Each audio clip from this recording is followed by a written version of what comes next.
les decía, pues una de las cosas importantes que queremos reseñar es la importancia que tiene la figura del empresario, de la empresa y el empresario en el desarrollo económico, ¿no? Y ahí pues les pongo unos cuantos textos que son interesantes para que ustedes consulten y que ustedes revisen sobre el tema de empresarios, ¿no? Ahí hay, por ejemplo, pues unos que se titula 100 empresarios andaluces, hay también sobre catalanes, aragoneses, valencianos, madrileños, españoles, algunas biografías concretas, por ejemplo, de Ildefonso Fierro, o de una empresa de cervezas, el Águila, ¿no? Y básicamente lo que intentan estos libros es mostrar la importancia que tiene la figura del empresario en el desarrollo económico, ¿no? Y la importancia que han tenido pues algunas figuras relevantes a la hora de promover determinados negocios, ¿no? Hay un texto muy interesante que es este de Málaga y los Larios, ¿no? Los Larios era una familia proveniente de La Rioja que se asentó en, en Málaga en el siglo XIX, que ha dado nombre pues, a esa famosa calle que hay ahí, ¿no? La calle Larios, ¿no? Y bueno, fueron una familia que los distintos hijos, nietos y demás, pues fueron invirtiendo, ¿no? En diversos negocios, siempre vinculados al tema del comercio, ¿no? El comercio con América, ¿no? Y bueno, que fueron unos personajes como muy relevantes, ¿no? Muy importantes a la hora de desarrollar, digamos, todo ese tipo de actividades, ¿no? Aquí les pongo, pues aparte del manual que tenemos, pues una serie de textos que se han publicado y que hemos publicado pues un grupo de profesores, ¿no? sobre estos temas, ¿no? Donde aparecen casos de empresarios, bueno, no solamente de España, sino también algunos casos de Andalucía, ¿no? Esto pues de emprendimiento en España, ¿no? Una historia del emprendimiento en España, pues para conocer algunos de estos casos, ¿no? O estos otros dos libros también, Companies and Entrepreneurs in the History of Spain, o The Business History in Spain, ¿no? Pues que también es una recopilación de casos, de estudios, para mostrar la importancia que tiene la empresa y el empresario que ha tenido, ¿no? En el desarrollo económico español, ¿no? Y luego también aquí algunos libros que hemos coordinado y que hemos sacado adelante con distintos trabajos, ¿no? Haciendo referencia, pues por ejemplo, a los servicios públicos en el primero, o en el caso del gas en el segundo, también en el tercero el tema del gas, ¿no? Las empresas de gas y toda la iniciativa industrial que eso ha generado, ¿no? Y luego, pues unos trabajos de la profesora Mercedes Fernández Paradas, que es una profesora de la Universidad de Málaga, que es especialista en la industria del gas y que ha realizado múltiples trabajos, tanto sobre la industria del gas en Cádiz y en Córdoba, y que muestran también un poco pues, ese dinamismo que hay en la industria española, especialmente en lo referente a servicios públicos, ¿no? Y luego, pues cuestiones que ahí les cito, como esto se quedará ahí, pues por si quieren descargar algunos de estos trabajos y quieren más o menos verlos, ¿no? Pueden más o menos tenerlos, anotarlos, ¿no? Pueden anotarlos.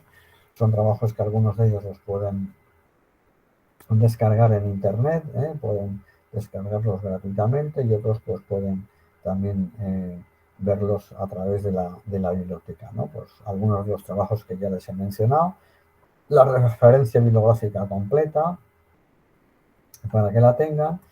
Y luego, pues estos trabajos, pues que hacen referencia, pues por ejemplo, a pequeñas, medianas y grandes empresas en el sector del agua o a empresas que hacen referencia a las inversiones extranjeras y la importancia que tiene el desarrollo urbano, las empresas extranjeras de gas y agua, por ejemplo, también, ¿no?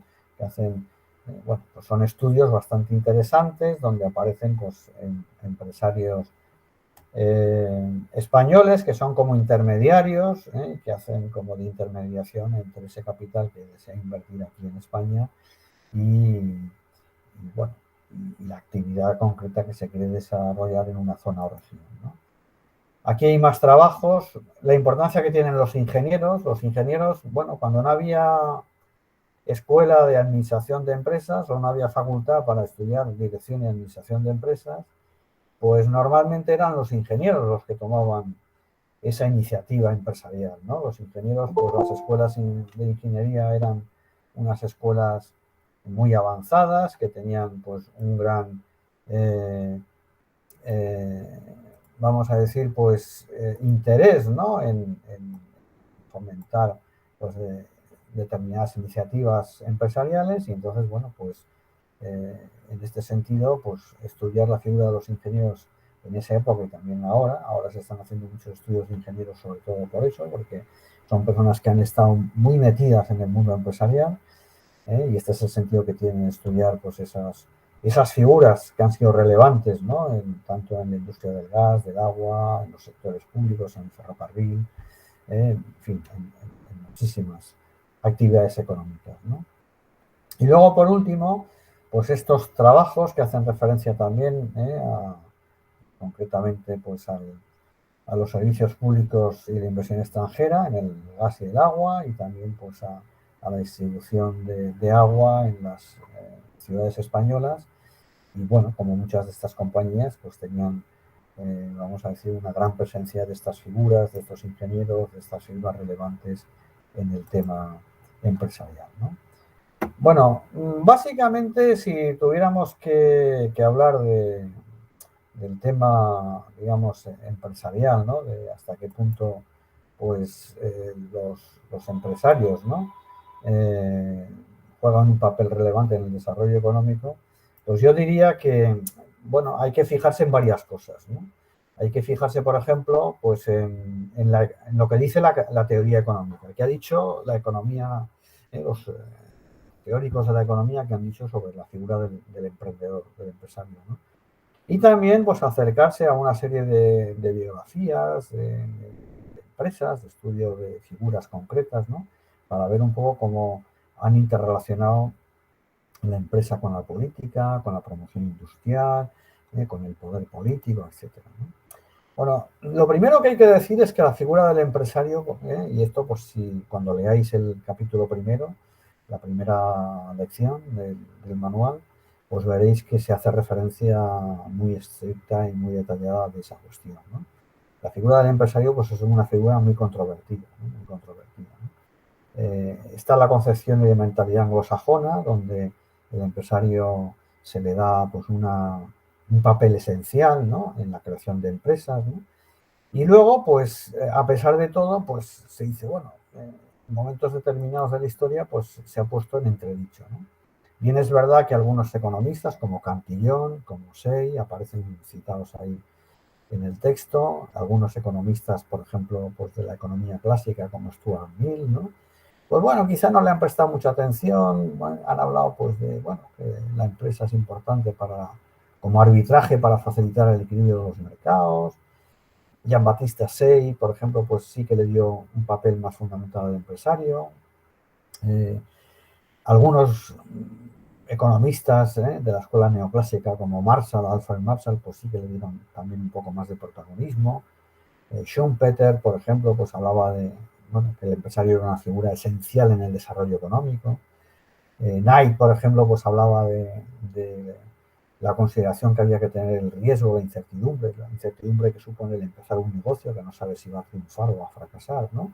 Y bueno, y luego pues los economistas keynesianos que también pues llegaron a prestar cierta importancia a la, digamos,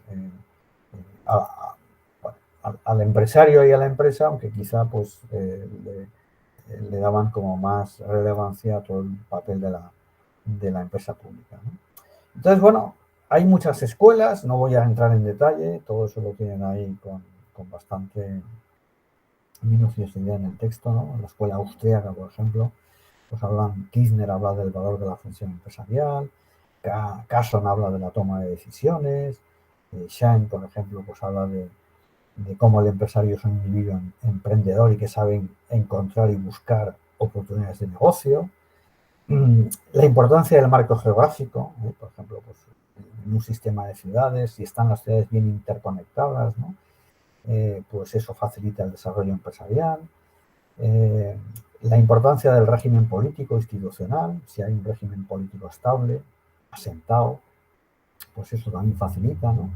La importancia del sistema financiero, por ejemplo, pues la profesora María José Vargas, que ha escrito el capítulo de la banca en Jaén, por ejemplo, pues habla mucho de esto, ¿no? La importancia que tiene un sistema financiero estable, ¿no? Y con una regulación muy aceptada y establecida, ¿no? El contexto económico, cultural, científico, el modelo educativo también, bueno, todo ese tipo de cosas ayudan, ¿no? O dificultan el papel o la presencia de empresarios en la vida económica, ¿no?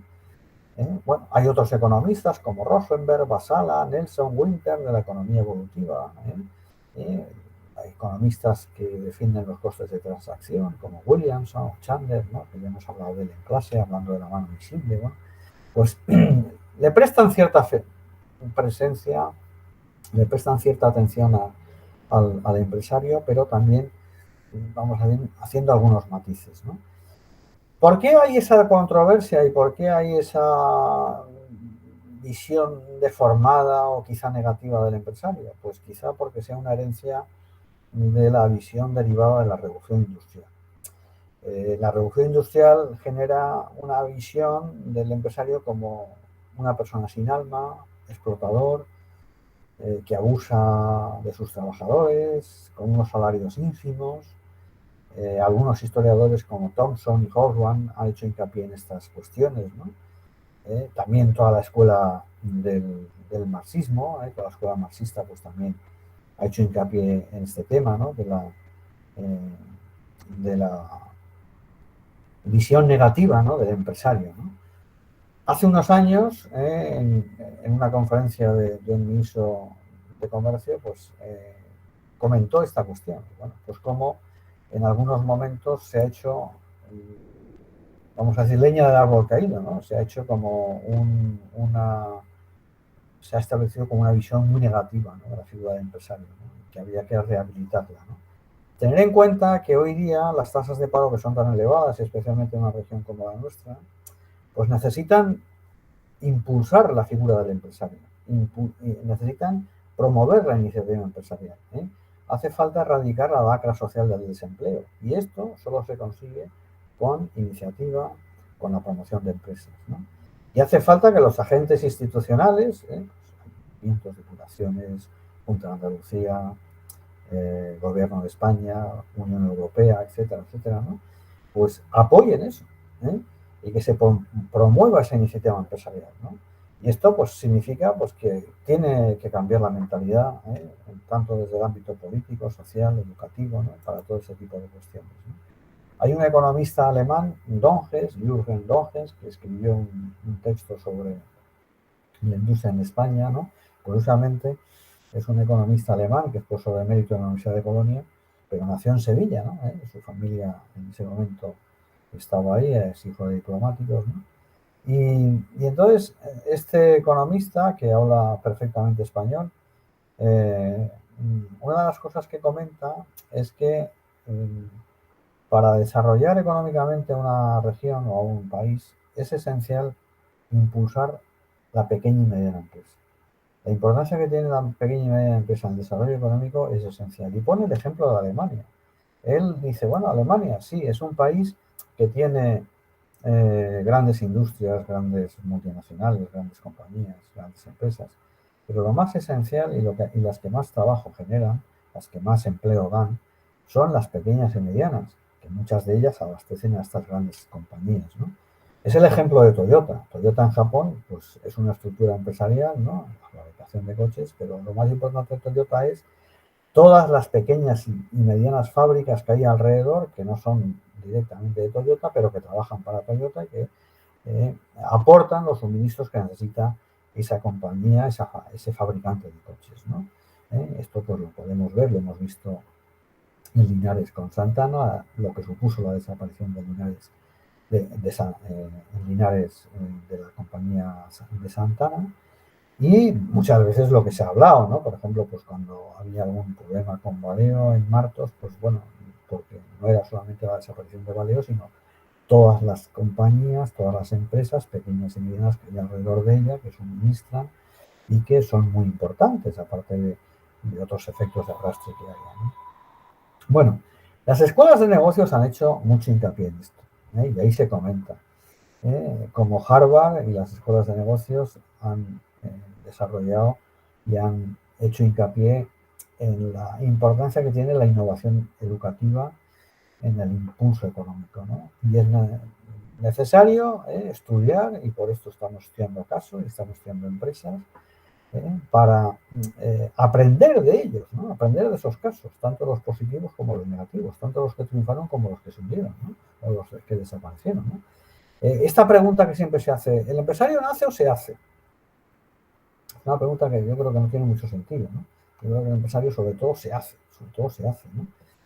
De acuerdo que puede haber empresarios que han tenido una autoformación, pero es importante la enseñanza reglada, ¿no? Es importante la formación que hay a la hora de formar, digamos, a personas que han de tener esa iniciativa, ¿no? Bueno, han de conocer los aspectos institucionales, el marco institucional, los aspectos financieros, bueno, todo eso es esencial para la creación de empresas, ¿no? ¿Cómo obtuvieron, cómo obtenían su capital los empresarios, ¿no? ¿Qué hacían para innovar? ¿Qué hacían para adentrarse en mercados extranjeros, ¿no? ¿Qué hacían para buscar el apoyo de las instituciones? El Ayuntamiento, la Diputación, la Junta de Andalucía, el Gobierno español, en fin, etcétera, ¿no? Todo eso es muy importante. Y esto, por ejemplo, si uno estudia, hay un artículo sobre las pequeñas y medianas empresas en la edad de oro de la economía española, que lo podéis encontrar en internet, ponéis eso, la pequeña y mediana empresa en la edad de oro de la economía española, y os sale el artículo, y lo podéis descargar gratis, veréis cómo ahí se cuentan muchas situaciones de estas, ¿no? Cómo el cambio, la flexibilización del marco institucional, pues facilitó la creación de muchas de estas empresas, ¿no? Una pregunta que hay que hacer: ¿España carece de espíritu empresarial? ¿Andalucía carece de espíritu empresarial? El sistema empresarial andaluz es muy pobre. Las empresas, los empresarios y las redes empresariales andaluzas son muy, muy pobres, están muy atrasadas con respecto a Cataluña y el País Vasco.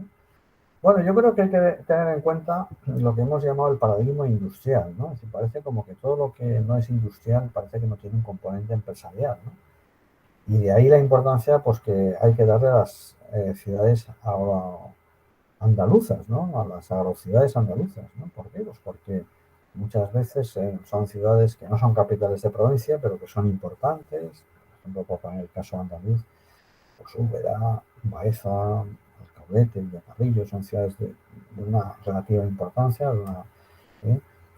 Pero que, bueno, su actividad está sentada en la agricultura, ¿no? Y entonces parece como que ahí no hay que prestarle atención al marco empresarial. Bueno, pues oye, ahí también hay actividad empresarial, ¿no? Luego también hay ciudades y poblaciones en España, y especialmente en Andalucía, que son esencialmente turísticas, ¿no? Entonces, bueno, oye, también hay que prestar atención a eso, ¿no? Que no parezca como que lo único relevante de la empresa es lo industrial, también es lo agrícola, los servicios, ¿eh?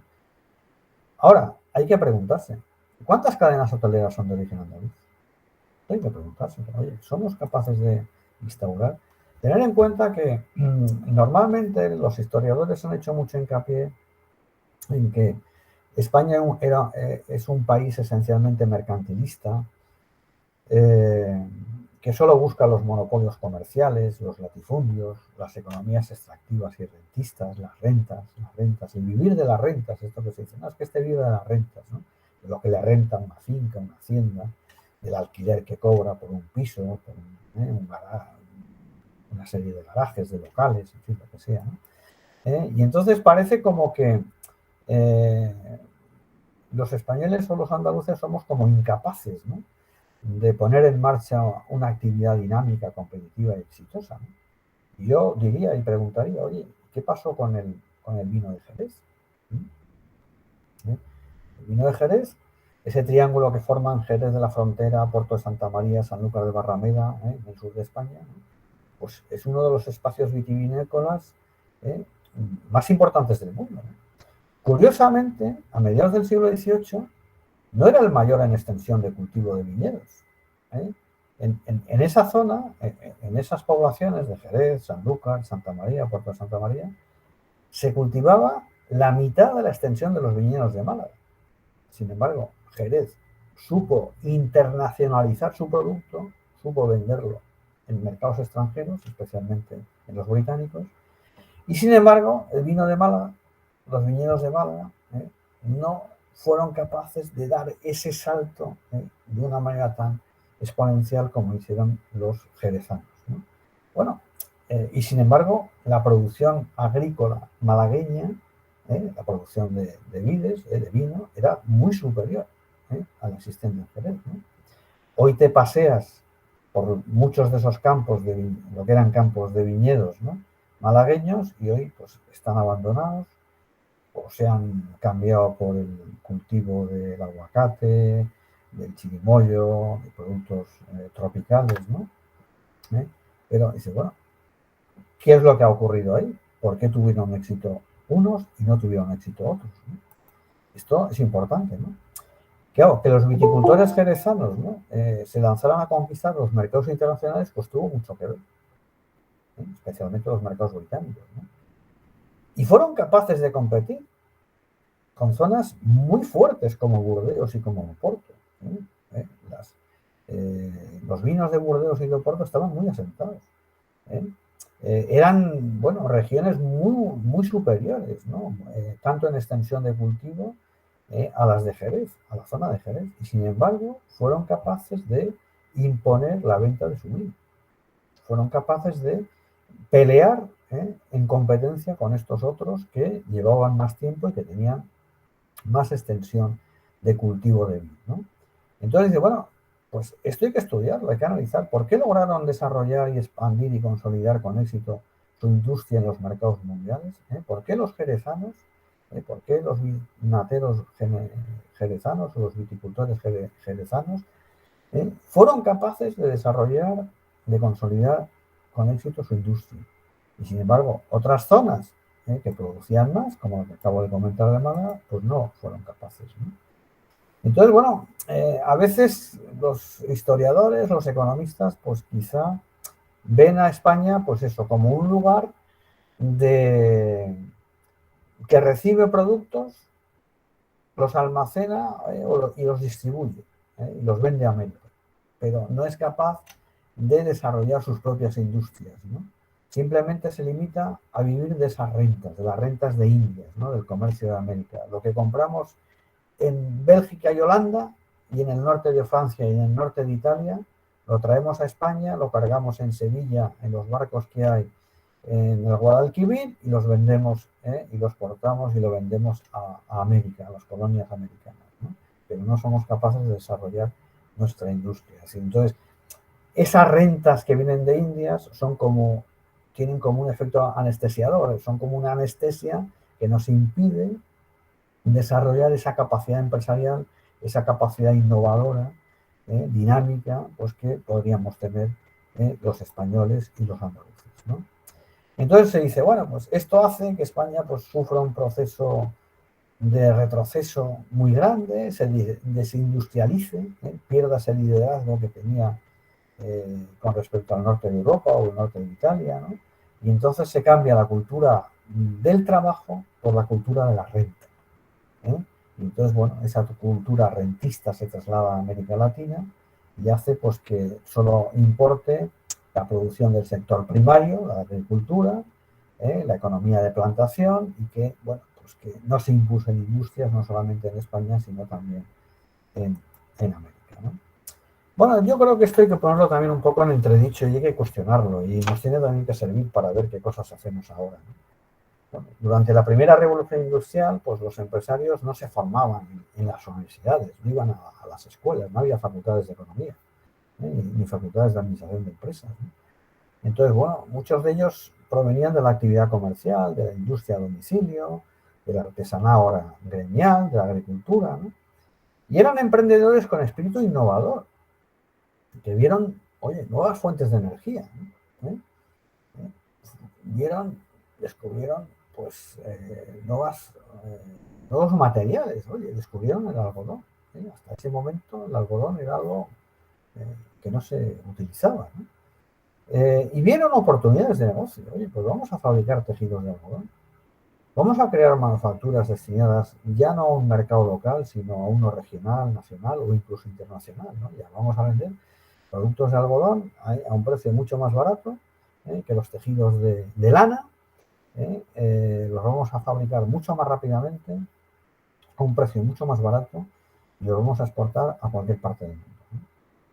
Y bueno, y esto pues vino todo propiciado pues, por los canales, los ferrocarriles, la navegación a vapor, evidentemente.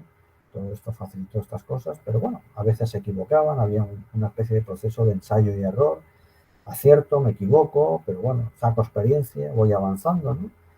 Y esos negocios, que a veces eran simplemente pues, pequeños talleres, pues les enseñaron, ¿eh? Estos empresarios aprendieron en el taller, a pie del cañón, a pie de obra, como se dijera. Pues no aprendieron en un aula, en una clase, en una conferencia, estudiando un libro, ¿no? Aprendieron en su trabajo, ejercitándose en su trabajo, ¿no? Y esto, pues, es muy relevante porque todo ello pues, va a suponer un cambio importante, ¿no? En lo que es el desarrollo industrial, comercial, mercantil, todo el desarrollo empresarial, ¿no? Por ejemplo, ¿por qué son importantes las escuelas de ingeniería?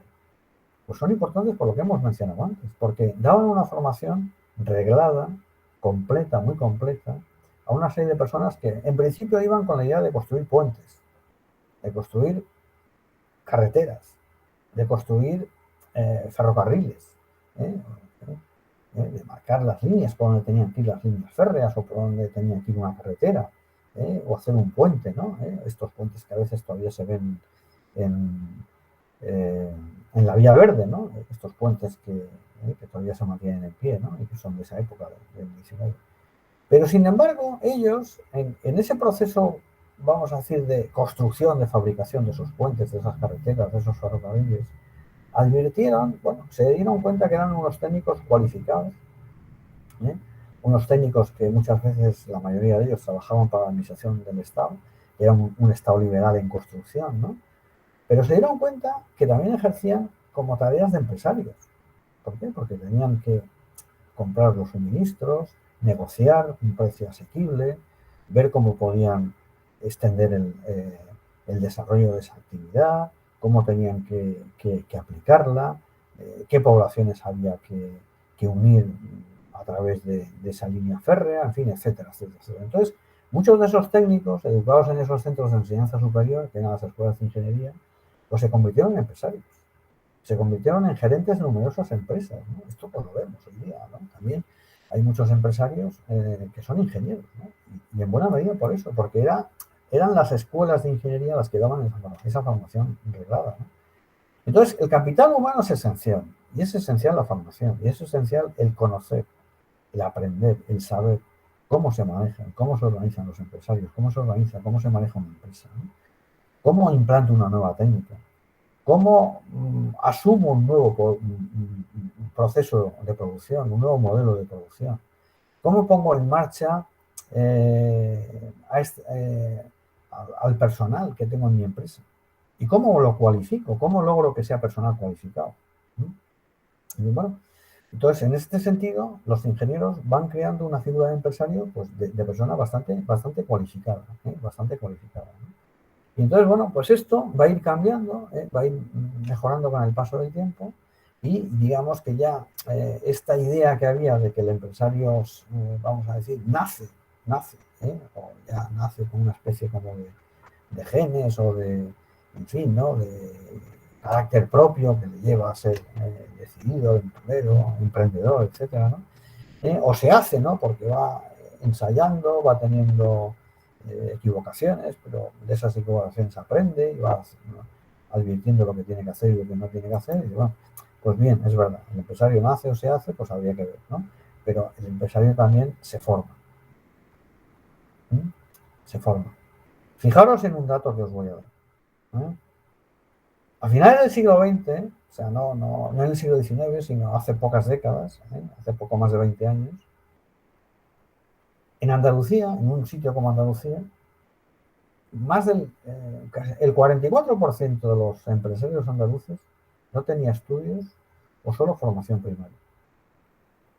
el 44%. El 44% de los empresarios andaluces o no había ido prácticamente a la escuela o solamente la educación primaria, la básica. El 31,5% había cursado el bachillerato o la formación profesional. El 31,5%. Y solamente el 23,6% tenía estudios superiores. Esto tiene una doble lectura, una mejor y otra peor, una más buena y otra no tan buena, ¿no? Vamos a empezar por la más buena. La más buena es, bueno, es curioso que una de las regiones más atrasadas de la Unión Europea muestre la existencia de un espíritu emprendedor en personas sin apenas estudios. Un 44% de las personas que no tienen estudios sean capaces de montar una empresa, eso tiene mucho mérito. Estas personas no saben idiomas, no han cursado un máster, no han ido de Erasmus al extranjero, prácticamente no han ido a la escuela, en fin, muy poquita formación y sin embargo han sido capaces de montar su empresa. Esto es digno de tener en cuenta. Pero también al mismo tiempo vemos la escasa formación en estudios superiores que tiene buena parte del empresariado. Y esto, pues también lo que nos puede, en fin, más o menos mostrar es que quizá haciendo más hincapié, incidiendo más en el tema del estudio y formando más a esas personas, pues vamos a decir que las empresas andaluzas, las empresas españolas serían mucho más dinámicas, exportarían más al extranjero, serían empresas más fuertes, serían empresas con más futuro, ¿no? Con más valor añadido. Es verdad que también, pues muchos de ese 44% de empresarios andaluces que no tienen estudios, o tienen muy pocos, pues seguramente se hayan dedicado o centrado en sectores con poco valor añadido, en la construcción, en el turismo de masas, pequeños restaurantes, pequeños bares, cafeterías, ¿no? Que, bueno, que más o menos dan trabajo a pocas personas, ¿no? Que no tienen mucho valor añadido, que no generan demasiada riqueza, ¿no? Porque los sueldos de esas personas suelen ser bajos, ¿no? Pero bueno, pero en fin, también muestra la capacidad de iniciativa, ¿no? Y bueno, yo creo que hay que conocer estos datos, hay que conocer estas personas, hay que analizar estos casos, y esto es lo que hacemos al estudiar estos casos, ¿no? Estos casos de empresas y empresarios españoles, ¿no? Pues con esta idea, ¿no? Con esta idea, ¿no? Es decir, oye, ¿qué podemos aprender? ¿Qué experiencias podemos sacar, ¿no? De esas experiencias que adquirieron esas personas, ¿no? Yo creo que eso es esencial aprenderlo, ¿no? Tener en cuenta también que el empresario, sobre todo en Andalucía, interesa muy poco, ¿no? Es decir, a veces se ha pensado que el empresario andaluz era una persona poco responsable y que no había ayudado en nada al progreso de la región, a la modernización de la región. Bueno, eso puede ser que en algún momento haya habido, especialmente en el siglo XIX y principios del XX, pues empresarios que hayan sido absentistas, especuladores, rentistas, pocos empresarios industriales, y los pocos que había a lo mejor pues no tenían un gran interés en promover esa industria y rápidamente abandonaron ese sector, ¿no? Para pasarse otra vez al grupo de los agricultores, ¿no? Bueno, puede ser, ¿no? Y puede ser que eso haya generado el dar lugar a una especie de estereotipo de lo andaluz, ¿no? El andaluz es una persona poco trabajadora, el andaluz es una persona con poca capacidad empresarial, el andaluz es una persona pues, que no quiere asumir riesgos, que solo le gusta pues, la fiesta, la juerga, el baile, el cante y poco más, ¿no? Es decir, bueno, esa visión de la Andalucía del Guadalquivir, ¿no?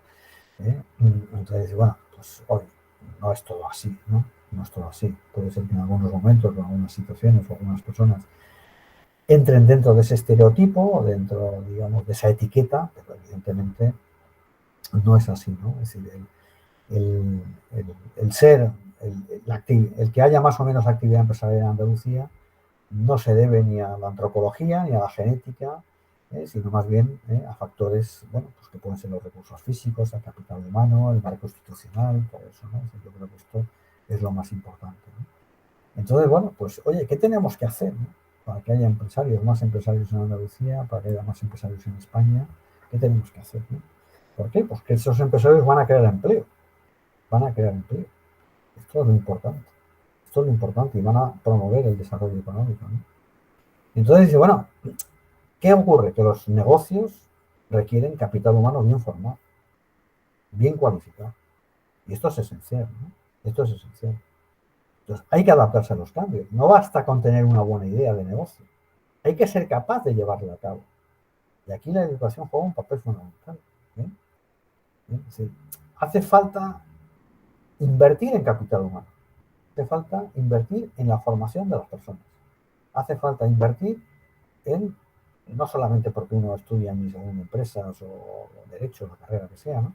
Sino invertir en la formación de esas personas, independientemente de la característica de los estudios, ¿no? Pero hace falta tener esa base, que esa base esté como muy asentada, ¿no? Tenemos que adquirir la idea de que hace falta y que es súper necesario un empresario cada vez más formado. Y esto, pues bueno, ustedes que están estudiando empresariales, administración de empresas, pues digamos que tienen que tenerlo muy asumido, ¿no? ¿Por qué es recomendable estudiar estos casos? ¿Por qué? Perdón, un momento. Estos casos que tenemos entre manos ahí en el texto. Pues sobre todo porque son ejemplos a seguir. Son ejemplos a seguir. El conocimiento de esos casos es un buen instrumento para animar a la iniciativa empresarial, ¿no? Entonces, bueno, porque vemos modelos de superación, de dificultades, de adaptación a los cambios, ¿no? Nunca ha sido fácil montar una empresa, fundar una empresa y triunfar, ¿no? Por lo que conocer lo hecho por otros empresarios en el pasado, pues puede resultar una aliciente, ¿no? Sobre todo si son historias de éxito, ¿no? Bueno, pueden ser las más estudiadas, ¿no? También hay otras que no salieron bien, pero bueno, también de ahí se aprende, ¿no? Entonces, bueno, vuelvo a lo de antes. ¿El empresario nace o se hace? Diría que las dos cosas más una tercera. Se forma, se tiene que formar, tiene que estudiar, tiene que aprender, ¿no? Es decir, esto es lo básico, lo elemental, lo esencial. Si no acudimos a esa formación, no vamos a ningún lado. Es decir, ¿por qué unas regiones son más atrasadas que otras? Por muchos motivos, ¿no? No solamente uno, pero uno de ellos es la escasa formación que hay en esas regiones.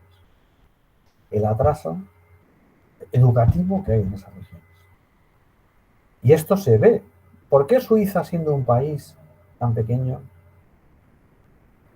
con un clima tan adverso, con una orografía tan abrupta, porque es un país de los más desarrollados del mundo y con una renta per cápita de la más alta del mundo?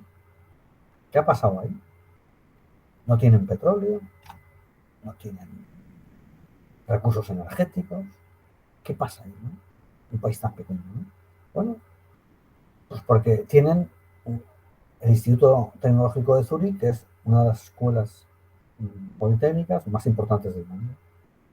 Es una escuela con una larga tradición de varios siglos, que ha ido formando a muchas personas y que ha hecho que muchas de esas personas se adentren en el mundo empresarial, pero en un mundo empresarial de la innovación tecnológica.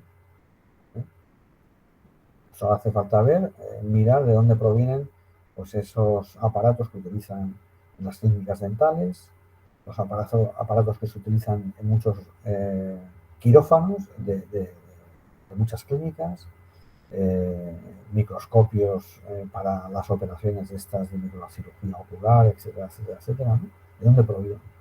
De Suiza. De esas empresas suizas que han estado promovidas por esos ingenieros que a su vez estudiaron en el Politécnico de Zúrich. Eso es lo importante y esto es lo que tenemos que ver. Es verdad que la familia tiene mucha importancia. A veces las sagas familiares tienen importancia. Se ve, por ejemplo, en muchas compañías de vinos, muchas compañías de cava de aquí de España, ¿no? Son sagas familiares, ¿no? En la banca también, los Botín han sido una saga, el Banco Santander, ¿no? Pero también es importante en la innovación, el riesgo, ¿no? también es importante no estar solamente pendiente de las concesiones estatales, sino también, oye, el marco institucional. Y si no es muy favorable, habrá que hacer algo para cambiarlo, ¿no? ¿Cuál es la responsabilidad social que tiene una persona, un empresario? ¿Cuál es su honorabilidad, su honradez? El otro día, hablando con unas personas de un estudio de arquitecto de Sevilla, pues me comentaban que ellos, cuando se sientan a hacer, en fin, un proyecto, ¿no? Pues para un ayuntamiento, una diputación, tal, ¿no? Para cualquier, o una empresa privada, que en cuanto una de las personas les habla más o menos veladamente, unas veces más directamente, otras veces más veladamente, de, del cobro de, vamos a decir, en fin, de una pequeña cantidad, ¿no? Pequeña o grande, eso ya depende, ¿no? El tipo de proyecto que sea, ¿no? Fraudulenta, ¿no? Pues, ¿cómo se pasarle esto que se dice, ¿no? De pasar un sobre, pues para que esta persona sea más proclive a hacer este proyecto, hacerlo o no hacerlo, que automáticamente se levanta. Bueno, ¿no? Ellos no aceptan sobres, ni aceptan sobornos, ni aceptan ningún tipo de corruptela. Así, bueno, nosotros le presentamos nuestro proyecto. Si nuestro proyecto le parece bien, porque está bien diseñado, en las condiciones económicas, le parece mejor que otros, pues firmamos el contrato y para adelante.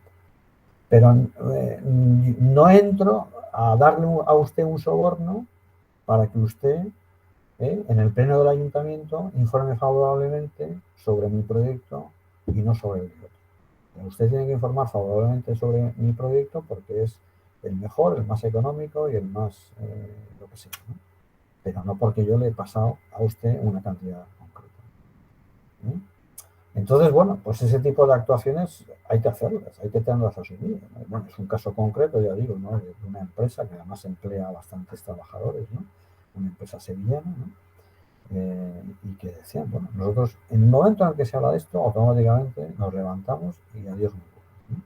Bueno, ¿por qué? Porque no quieren, digamos, caer en esa trampa de la corrupción, de la falta de honradez, de la falta de honorabilidad, de la falta de responsabilidad social, ¿no? Y esto es importante hoy día, ¿no? Hay que saber valorarlo y por desgracia, pues, bueno, esto estamos al cabo de la calle. Ahora acaba de dimitir el primer ministro austriaco por un tema de este estilo, ¿eh? Por una falta de honradez, ¿no? Y de transparencia en una cuestión de este estilo. Pero bueno, son temas importantes, ¿no?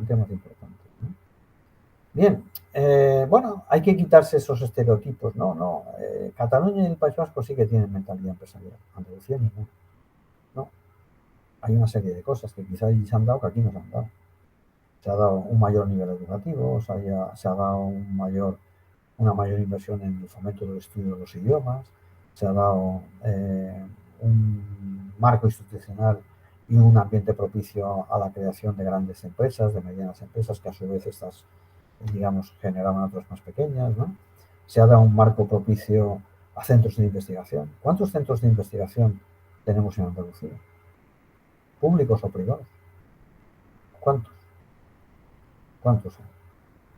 A lo mejor si nos comparamos en extensión, población, kilómetros cuadrados, número de millones de habitantes con Cataluña y el País Vasco, pues veremos que proporcionalmente tenemos muchos menos. Pues habrá que lanzarse a eso, ¿no? ¿Cuál es el tejido industrial que hay? Porque muchas veces el tejido industrial es el pulmón que mueve todo lo demás, ¿no? Entonces, bueno, pues hay que moverlo, ¿no? Hemos tenido empresas importantes, ¿no? En Andalucía. Pues dentro de poco vamos a estudiar el caso de la sociedad azucarera antequerana, ¿no? Una empresa muy importante, ¿no? Vamos a estudiar el caso de la hacienda esta de Valdepeñas de Jaén, ¿no? Una finca también importante, ¿no? Bueno, pues, bueno, ¿qué hace que solo sean casos, vamos a decir, minoritarios? Que no sea algo mucho más extendido, más generalizado, ¿no? Bueno, yo creo que ahí también, sobre todo lo que hay, es que nos encontramos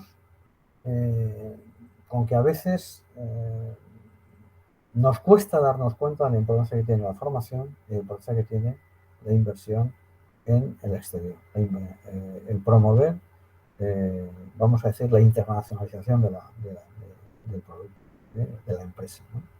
Hay que invertir. Si tú quieres vender aceite en China, tienes que invertir. Tienes que invertir en comerciales, en marketing, en fin, en contactar con empresas chinas que conozcan el tema, que sean como las que te introducen en los mercados chinos, en fin, toda una serie de cuestiones que tienes que hacer. Si quieres vender aceite en China, o en Estados Unidos, o en Argentina, o en el país que sea. Eso es esencial. Si no haces eso, es muy complicado. ¿Qué hacen los productores de vino de Jerez, del puerto de Santa María, de Sanlúcar de Barrameda, y del propio Jerez? ¿No? ¿Qué hacen? Lanzarse a eso, mandar comerciales, entrar en las redes de distribución, etcétera, etcétera, etcétera, y compiten con Burdeos, compiten con Oporto y son capaces de vender sus vinos en esas zonas, ¿no? Cuando uno estudia las biografías y los casos de muchos vinateros, de muchos viticultores jerezanos de la época, pues uno ve que, bueno, la importancia que tiene el ramo de la agroindustria. Pues, estamos en una provincia fundamentalmente agraria. ¿Qué podemos hacer para darle un valor añadido a ese producto estrella de nuestra provincia, que es el aceite? ¿Qué podemos hacer? ¿Qué podemos hacer? Pues igual que los gaditanos y los jerezanos supieron vender su producto, ¿por qué no somos capaces de vender el nuestro, ¿no? Entonces, bueno, ¿cómo desarrollamos todo ese tipo de cuestiones, ¿no? Entonces yo creo que esto es importante, es esencial, ¿no? A la hora de conocer, ¿no? ¿Cómo somos capaces de tener presencia en los mercados extranjeros? ¿Cómo somos capaces de hacer eso, ¿no? Bueno, pues esto es algo esencial hoy día, ¿no? Si no tenemos presencia en los mercados extranjeros, pues el aceite seguirá en manos de los italianos o de otros empresarios de otros países que se vayan incorporando y que vayan advirtiendo y viendo la importancia que tiene el recalar en determinados mercados internacionales. Entonces, bueno, ¿qué hacemos, no? Para romper esa dinámica, ¿no? ¿Qué hacemos para romper esa dinámica? Bueno, hay que lanzarse a eso, ¿no? Hay un ejemplo, que, por ejemplo, de una compañía jerezana, que es la CABE, que bueno, no está estudiado en el manual, pero en fin, en próximas ediciones lo vamos a incorporar, que es un ejemplo claro de la burguesía vinatera emprendedora, ¿no? Y bueno, pues, ¿qué inversiones hacían? Buscan estrategias, buscan innovación. La familia Lacabe, pues, vamos a decir que se empieza a buscar la vida, ¿no? Y empiezan a convertirse, pues, en uno de los principales exportadores de vinos del marco de Jerez, ¿no? Y bueno, y se terminan convirtiendo en uno de los promotores del desarrollo de la provincia. Luego, por diversas vicisitudes y circunstancias, la compañía, digamos, acabó en manos de otra, pero bueno, a finales del siglo XIX, principios del XX, tuvieron una gran importancia, ¿no? Bueno, saber advertir esto, la importancia que tienen las empresas agroalimentarias a nivel local y cómo tenemos que saber impulsarlas, promoverlas a nivel internacional. ¿Sabemos defender, mostrar Jaén, paraíso interior, como una ciudad, por ejemplo, de congresos? Como una ciudad de turismo, digamos, cultural, de turismo científico. Es un tema que tiene posibilidades. Es un tema que tiene posibilidades. Bueno, pues habrá que pensar, habrá que verlo, habrá que estudiarlo, ¿eh? No solamente quedarse, bueno, ¿en qué podemos hacer, ¿no?